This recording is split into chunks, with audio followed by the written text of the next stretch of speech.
Well, um, when I was finishing my jump school, paratrooper training, they give you what they call your dream sheet, and that is it has on it three choices. Where would you like to go? And I put for every one, Vietnam, Vietnam, Vietnam. I was ready to go. I mean, I have pictures of me when I was a kid, when I was a boy, 5 years old, wearing a little Civil War uniform with a little rifle in my hand. I was born to be a soldier. Some of us, I think, just are. I grew up on John Wayne movies. The men on my block where I grew up as a kid in the 1950s, they had all fought in World War II. It was just there all the time. And, you grow up on John Wayne movies, well, I tell you, cowboy. And that's it. You're set. At least I was. And so I was excited to go to Vietnam. I thought, this is it. This is where I find out about myself. This is where I prove myself, whatever that is. But I knew I was going to be there, no doubt about it.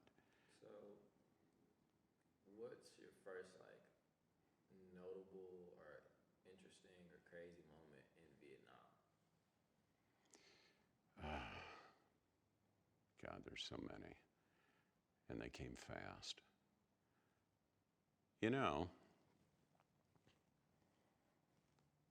I remember very distinctly the night before we went out into the jungle.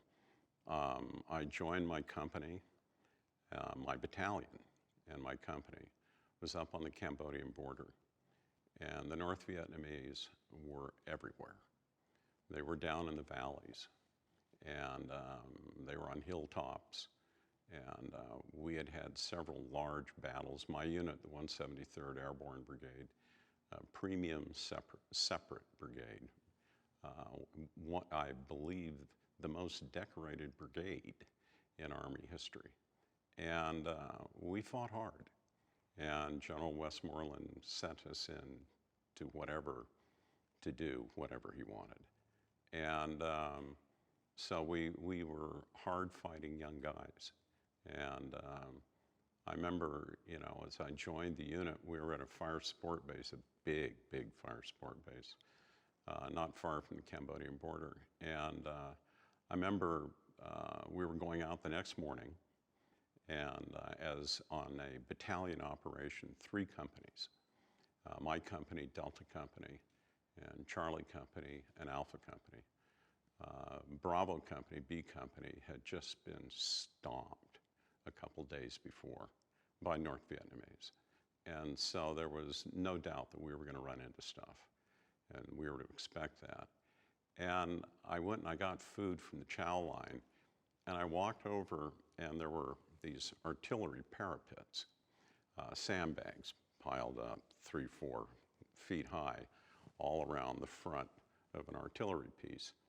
And I didn't notice much behind me. I saw it was a big gun, and it was an 8-inch gun, as it turned out. It was a big gun. And I sat down. I had a paper plate with food on it, and I had a canteen cup. And so I remember looking out from where I was towards the Cambodian border, and the sun was setting. And the sun setting in the jungle can be really beautiful. I mean, you get these colors of orange, yellow, reddish, and really the sky is just gorgeous as the sun sets. And I looked down into the valley below from the hilltop that we were on, and I could see just this endless flow, like the ocean, of green, and it was triple canopy. And I watched it as the sun set and the colors went through all these transformations, and then everything went sort of dark and darker green and then black. And I thought about, this went on, this reverie that I was in just seemed to go along a long time, and I just held my food looking at it. I realized this is the night before. Everything will change tomorrow. And as I was looking out and watching all of this and wondering what is underneath those branches, that's where it is, and that's where we're going. And I thought all these thoughts were going through my head. And then I could kind of hear these voices behind me. And they were men that were up on the gun. And there was right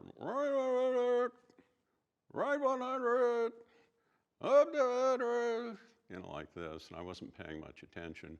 Ready, fire! And then, oh, the gun went off almost over the top of my head. And the parapet kind of lifted up like this and came down. I went up in the air like that, flipped over backwards, lost all my food. I was laying there on the ground. I kind of pulled myself up.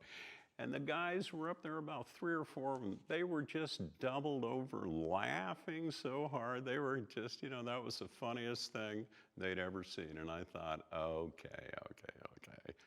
I had that coming, all right.